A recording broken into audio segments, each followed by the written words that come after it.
ज्यांनी आपलं स्वप्न सिव्हिल इंजिनिअरिंग होण्याचं पूर्ण केलं असे युवा तडफदार इंजिनियर नरेंद्र कुंभारकर सर आपल्या सर्वांच्या समोर आहेत. नरेंद्र सर, आपलं मनापासून या ठिकाणी स्वागत करतो. सरांनी 2017 मध्ये बारामती येथून आपली डिग्री पूर्ण केली आणि 4 वर्षाच्या अनुभवामध्ये सरांनी 70 पेक्षाही जास्त मोठी प्रोजेक्ट्स पूर्ण केली आहेत आणि सध्या 15 पेक्षाही जास्त त्यांचे वेगवेगळे प्रोजेक्ट्स सुरू आहेत. तर नरेंद्र सर, कसं वाटतं इथे येऊन?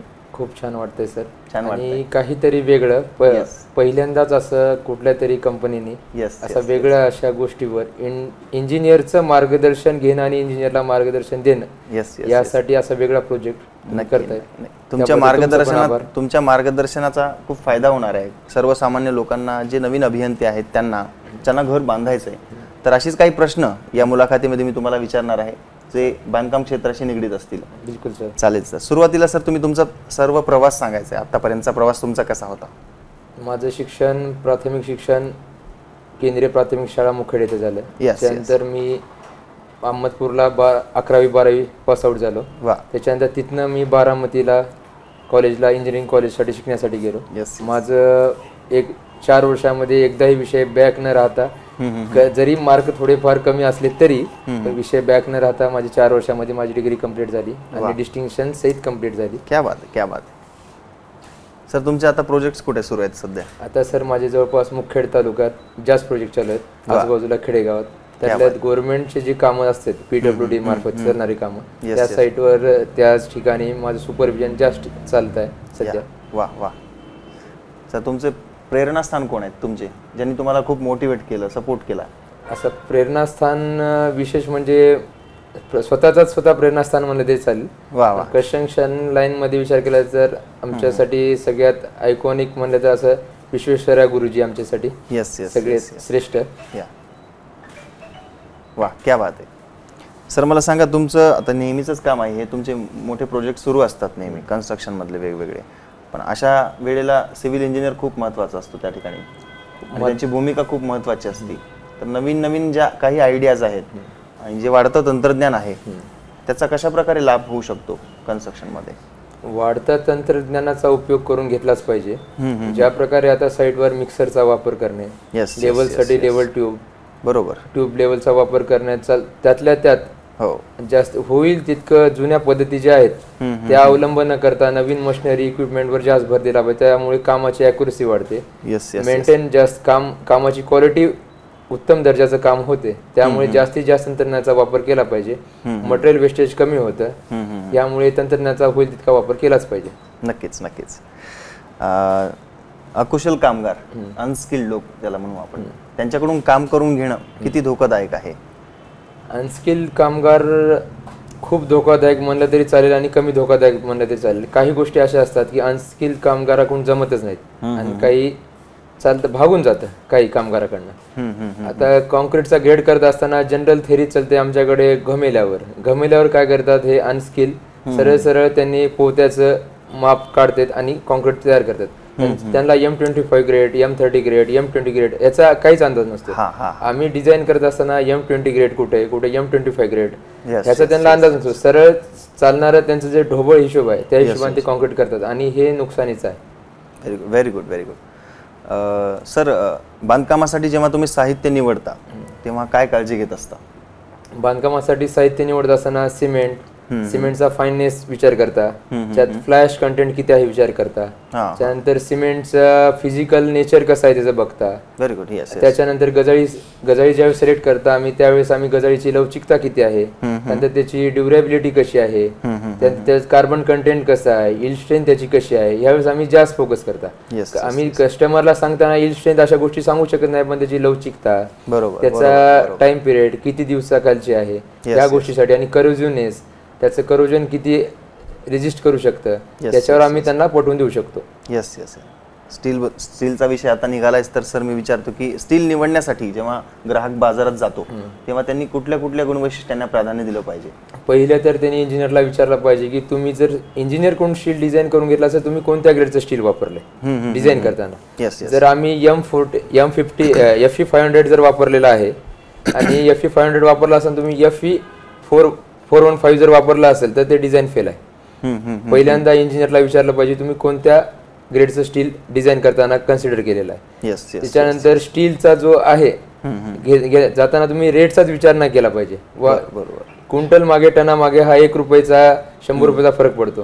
तुम्ही ह्या गोष्टीचा विचार केला नाही पाहिजे. बरोबर. आणि घर बांधकाम करत असताना गरीब श्रीमंत कुणी असो, खडी वाळू गजाळी सिमेंट हा रेट सगळ्याला सारखाच राहणार आहे.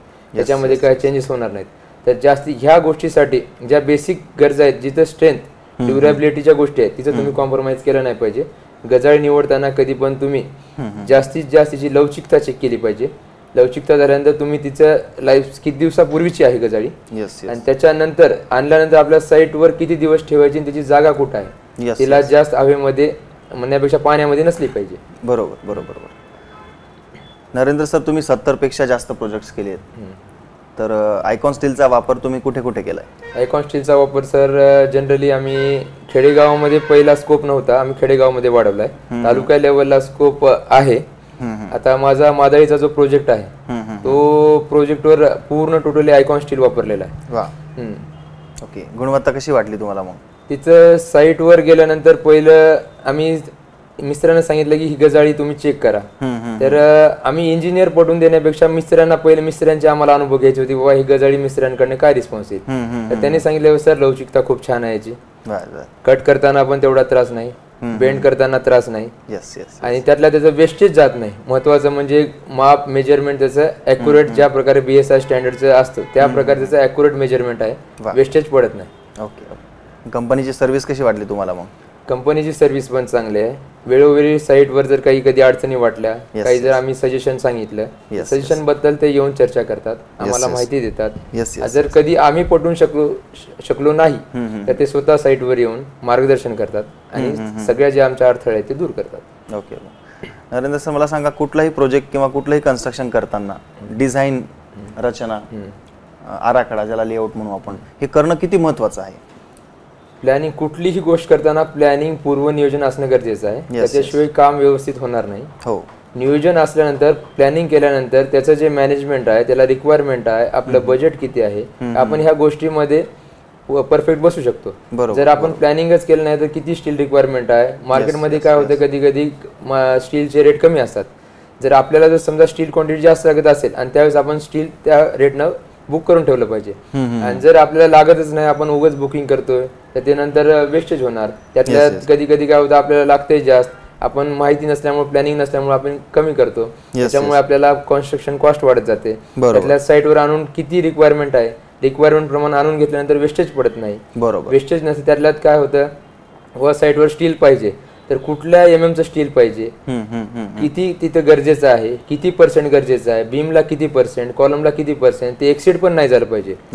गरजेपेक्षा स्टील जरी कॉन्क्रीट कॉलम मध्ये कुठेही एक्सिड झाल्यानंतर त्याचा धोका आहे, जास्त स्टील पण गरजेचं नाही. बरोबर बरोबर, अगदी बरोबर. सर, विशिष्ट हवामानाच्या परिस्थितीनुसार तुमच्या अभियांत्रिकी पद्धती अंमलात आणण्यासाठी तुम्ही कोणती पावले उचलता? जास्तीत जास्त आम्ही पहिल्यांदा तर स्टील अशा ठिकाणी ठेवता की तिथं पाणी जास्त त्याच्यासोबत इंटरॅक्ट झालं नाही पाहिजे.